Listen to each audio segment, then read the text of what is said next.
So, vielen herzlichen Dank. Wir machen auf jeden Fall eine Fragerunde. Es waren ja auch Zwischenfragen nach dem ersten Vortrag. Ich würde Fragen sammeln. Also die ersten 3, 4 Fragen, 10 Minuten haben wir sicher Zeit. Dann gehen wir in eine kurze Pause, wirklich ganz kurz, also keine Kaffeepause, sondern nur hier das Podium wieder herrichten und machen dann den letzten inhaltlichen Rundentisch. Eine Frage vom Hubert. Gibt es noch eine Frage? Ich sammle jetzt alle Fragen. 2, 3 Fragen. Okay, Hubert Mickel beginnt und die beiden Fragen aus der ersten Reihe. Hat noch jemand eine Frage? Sonst ist das Kontingent vergeben. 3 Fragen. Hubert Mickel beginnt. Wo ist das Mikrofon? Hubert Mickel, zweite Reihe rechts. Hvala lepa. Hubert Mickel iz Roža. Jaz bi imel več vprašanj tudi na prejšnja oba govornika, ki sta zelo zanimive predstavitve nam posredovala. Ne bom jih stavil, ker imamo samo 2-3 minute časa, seveda. Jaz bi se pa dovolil samo zahvaliti za pregled iz Furlanije in iz Južnega Tirola, ki precej pozitivnih namigov lahko dajejo nam tukaj. Tudi gospodu Kolbu je zelo zanimiv pogovor, bi imel vprašanje, samo tudi tega ne bom stavil, ker me je preveč gnjavi že dobro uro predavanje gospoda profesora Neveklovskega, ki ne vem seveda, če sem prav razumel, ker nisem jezikoslovec. Zato bi rad povedal, kako sem jaz vaš vsebinski sukus razumel. Če sem ga pravilno razumel, se glasi nekako tako, da je, ne vem, v slovenščini nimam izraza za vindiš, kako ga naj imenujem zdaj.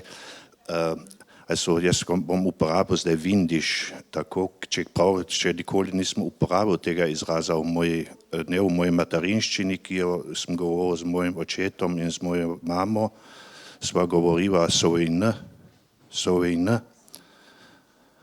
Moj oče je hodil v slovensko šolo v monarhiji, v Šempetru, v narodno šolo in se je slovensko naučil v šoli. Moja mama je hodila v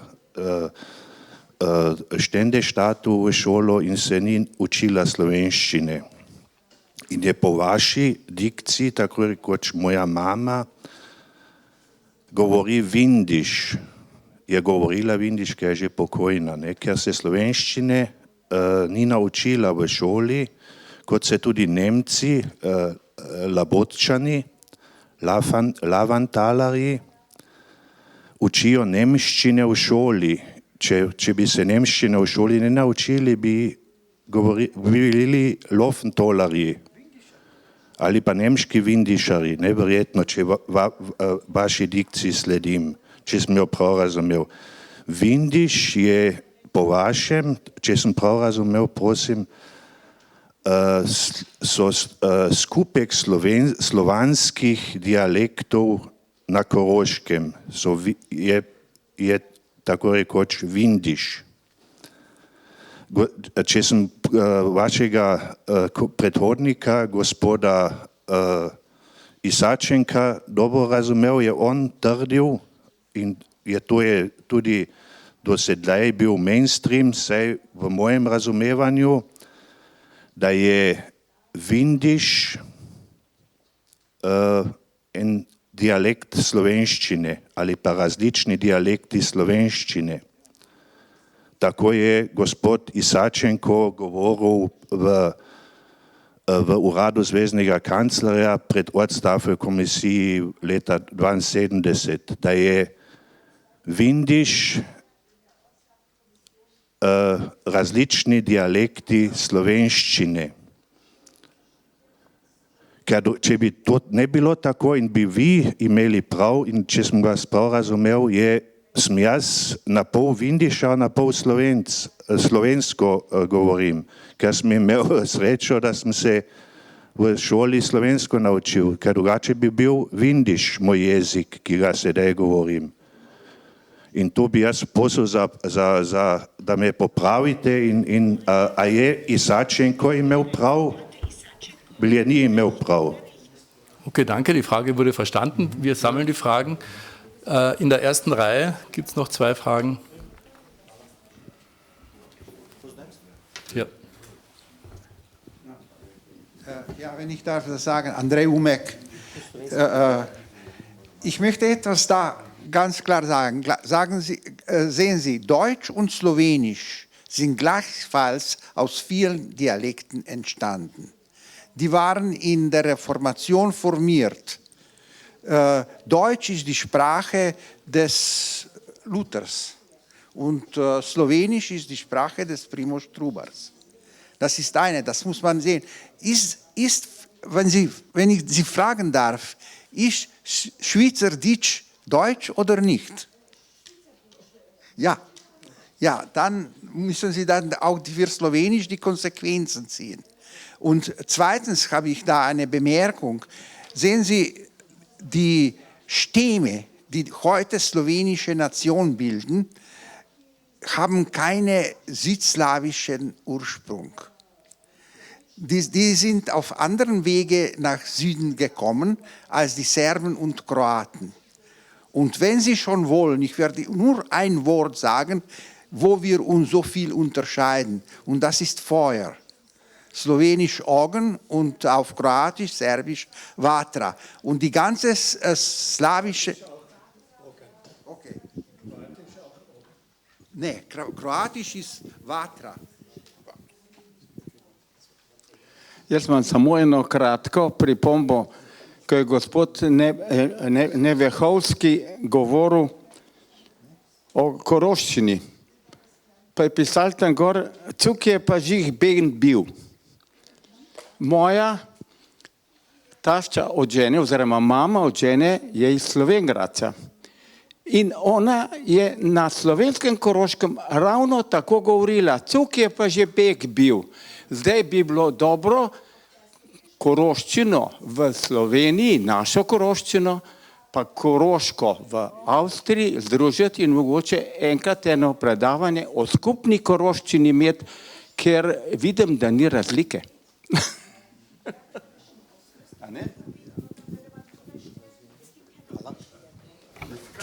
Dankeschön.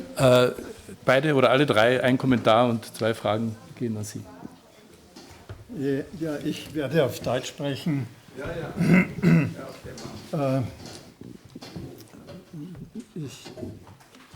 Es tut mir leid, dass Sie mich gründlich missverstanden haben. Ich habe das nicht so gemeint, wie Sie es verstanden haben. Meine Schlussfolgerung ist die, dass Windisch gleich Slowenisch ist. Windisch ist gleich identisch mit Slowenisch. Ich habe nicht gesagt, dass jemand, der in der Schule nicht Slowenisch gelernt hat, automatisch Windisch spricht. Nein, das ist die Selbstbezeichnung, die Selbsteinschätzung von Personen, die nichts mit den Slowenen zu tun haben wollen, die bezeichneten sich als Windische. Übrigens, Isačenko hat in einem Zeitungsartikel, der mir irgendwo einmal untergekommen ist, schon geschrieben, dass Slowenisch und Windisch in Kärnten nicht verschiedene Sprachen sind. Also das hat er nicht gesagt. Es gibt Isačenko hat gesagt, es gibt keinen eigenen windischen Dialekt, sondern der windische Dialekt ist auch Slowenisch. Ja, das sind slowenische Dialekte. Es gibt ja auch keine einheitliche windische Sprache, sondern genauso viele Dialekte, wie es im Kärntner Slowenischen gibt. Die Wanderungen der Slawen auf die Balkanhalbinsel und in den Alpenraum sind natürlich nicht alle auf einmal erfolgt, sondern man kann das nur rückschließen, aber aus verschiedenen Gegenden um die Karpaten herum und so. Also darauf will ich mich aber gar nicht einlassen, weil ich das nicht weiß. Nur zu dem Beispiel Ogan, das gewöhnliche serbokroatische Wort ist Vatra, für Feuer. Vatra, aber in Kroatien wird heute Ogan forciert. Und für die Feuerwehr sagen sie Vatrogasci und Ognjogasci, also beides. Wie ist die kroatische Fußballmannschaft? Weiß ich nicht. Wie ist die kroatische Fußballmannschaft genannt? Wie? Die kroatische Ja, ich weiß es nicht. Vatreni Vatrani. auf allen Televisionen der Welt. Ja, das kann sein. Aber ich weiß jetzt nicht. Ich glaube, dass die Südslawen ungefähr um das Jahr 600 aus der slawischen Urheimat in die Balkanhalbinsel zugezogen sind. Wie diese Ströme im Einzelnen waren, da gibt es verschiedene Ansichten. Auf die lasse ich mich aber nicht ein, ich weiß das auch nicht. So, ich muss ein bisschen streng sein, was ich sonst nicht bin. Also wir müssen wirklich, haben Sie noch? Ja, das war die dritte Frage, habe ich jetzt vergessen. Die dritte Frage war, jetzt habe ich auch nicht mitgeschrieben. Was war Ihre Frage? Ja. Das ist Gärtnerische bei der Da sprechen auch in Slowenien Gärtner. Ne? Ja, Ja, klar, ja, das war ein Kommentar. Ja. Und meine Frau, sie ist von ja, Roschka. ja. Slowenien, Ja, klar. spricht ganz genau. Ja. Genau. Ja. Okay, das war der Kommentar. Ja. Okay, ja. Das war der Kommentar. Es waren 2 Fragen, ein Kommentar. Danke für den Kommentar. Ich glaube, wir haben jetzt ein bisschen Zeit aufgeholt. Also insofern können wir jetzt dann bald zum nächsten Podium kommen. Ich möchte mich bei beiden Referenten bedanken. Ich habe keine Fragen. Fragen zu ihm. Wir haben keine Zeit mehr. Ich habe gesagt 3 Fragen und es waren alle Fragen für Sie. Deswegen kommt jetzt keine dringende Frage an Sie, aber es war einmal sehr interessant, aus dieser Bestandsaufnahme von den jungen Leuten zu hören über den Fortbestand. Und deswegen komme ich noch einmal zurück zu dem, was ich am Anfang gesagt habe.